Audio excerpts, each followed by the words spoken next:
All right, Galileo Galilei, chapters 3 and 4. A Rebel Teacher, chapter 3. Galileo began to cause trouble while teaching at the University of Pisa. For example, he would not wear the long black robes that the professors were supposed to wear. Instead, he made fun of them. Remember, I told you that Galileo, his father was a little bit of a rebel, and Galileo picked up on some of that as well.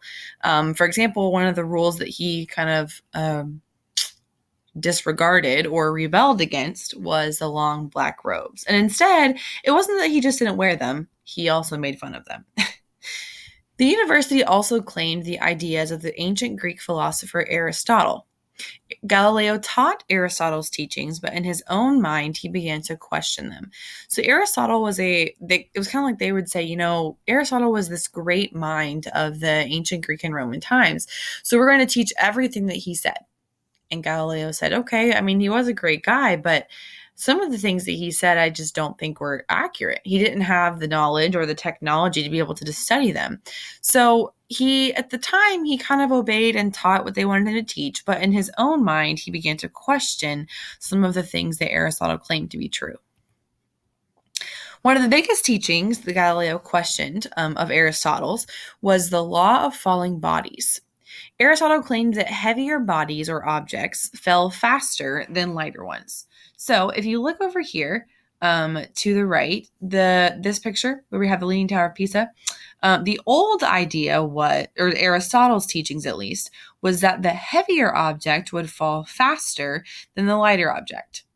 However, Galileo observed that hailstones hit the ground at the same time, no matter how big or small they are. Other scholars scoffed at Galileo for thinking that he could even question the teachings of Aristotle. So over here, we have the teachings of Galileo. He taught that no matter how big or small the object is, it will still fall at exactly the same speed.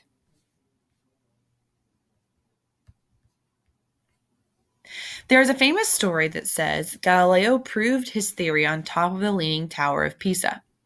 The story claims that he took the other professors with him to the top of the tower and dropped a 10-pound cannonball and a 1-pound lead ball at the same time. Both objects hit the ground at the same time, proving Galileo's theory.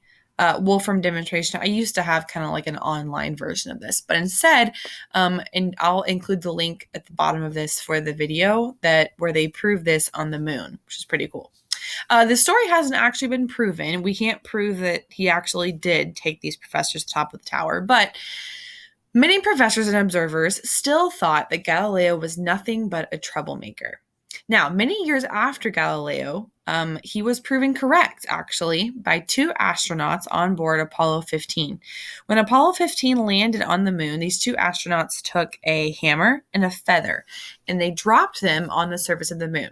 Now, the important thing here, and the reason why they had to do it on the moon and not on the Earth, if we think about the moon and the Earth, one of the main differences that we learned at the beginning of the year is that the Earth has an atmosphere around it, this layer of air. So when you drop a feather on the surface of the Earth, the reason it kind of floats back and forth before it hits the ground is because of air resistance. The feather is not heavy enough to actually cut through the air. The air causes it to stop falling for a little bit, which is what causes it to droop kind of slowly to the ground. On the moon, there is no air. So when the astronaut drops the hammer and the feather, and there's no air resistance to make a difference, both objects hit the surface of the moon at the same time. So I'll include this link at the end of the slides. It's a little blurry because obviously it was recorded on the moon, but it's still pretty cool to see. Galileo soon resigned from the University of Pisa in 1591, knowing that he was probably going to lose his job anyway, because of all the questioning and experimenting that he was doing. However, it was a bad time to be out of a job because his father had died not long before that. So he now had the responsibility to provide for his mother, two younger sisters, and brother. And he doesn't have a job. So he was very, very poor. However, thankfully, a new job came not too long later. The University of Padua, this time, offered to hire him as a professor. And Galileo was pretty pumped about this. because it would be a much better fit for him because the pay was higher, first of all, and it was a free thinking university where he would be allowed to question and experiment on his own. Now, they may have asked him to teach certain things of Aristotle, but he wasn't going to get in trouble for maybe questioning them and experimenting with them. So, the happy years, chapter 4. Galileo looked back on his years at the University of Padua as the happy years of his life. He really enjoyed being at the University of Padua.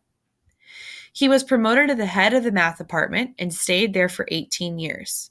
His reputation grew, and he attracted a huge classroom attendance. He was a great teacher. He also attracted a circle of lively friends. They were the greatest minds of their times. So, for all of these reasons, and probably more, he really enjoyed his years at the University of Padua. Now, the University of Padua was also near the city of Venice, and Galileo would often travel there for holidays. Just to remind you, this is kind of what the city of Venice looks like. Instead of having roads in the city of Venice, they have these waterway canals.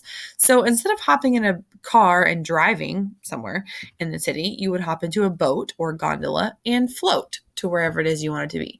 We discussed this in history as well, but this is kind of these pictures are kind of cool and fun to look at and quite beautiful, quite honestly. But anyways, while in Venice, Galileo met and fell in love with a woman named Marina Gamba. I believe this picture is of her over here on the right. However, I want to say that I was doing some research a couple years ago and it might actually be her sister or someone different. But anyway, whatever the case, he met a woman named Marina Gamba and fell in love with her. Now, she was of a lower class, so it was difficult for Galileo to marry her.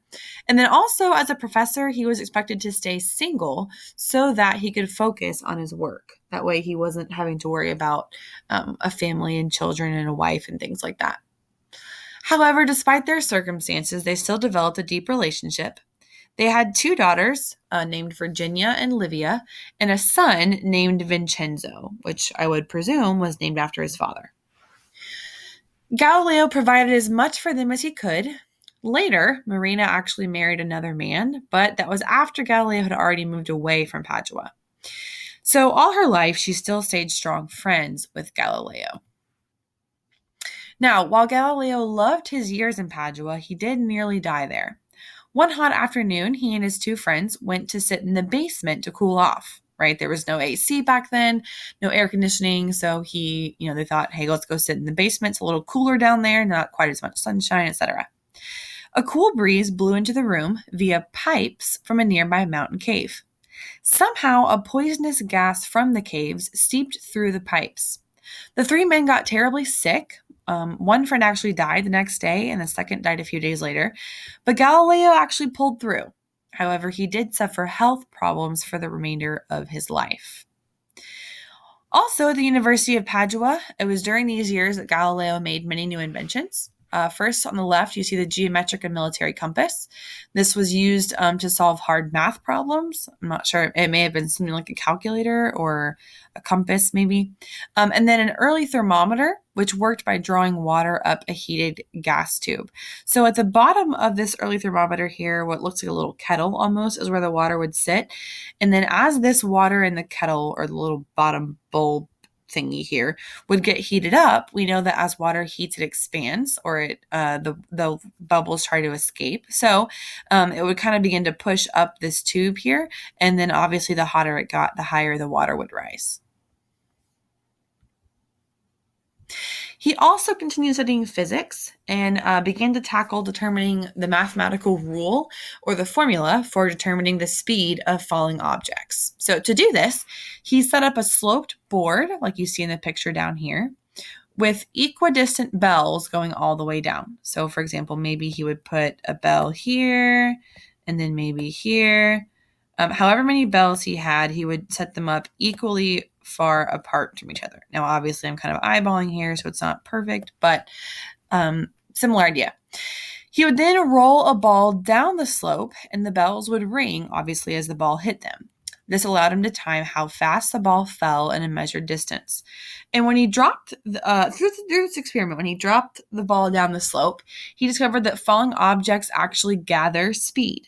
So the further the ball fell down the board, the faster it would go and the more bells he would hear ring. So kind of something like maybe like ding, ding, ding, ding, ding, ding, kind of all the way down. And what he determined was the object increases speed at a rate of 1. So whatever the speed was here was 1 times that. 3, so this was 3 times that speed, and then 5 times that speed, and then 7 times that speed, and then 9 times that speed, and so on.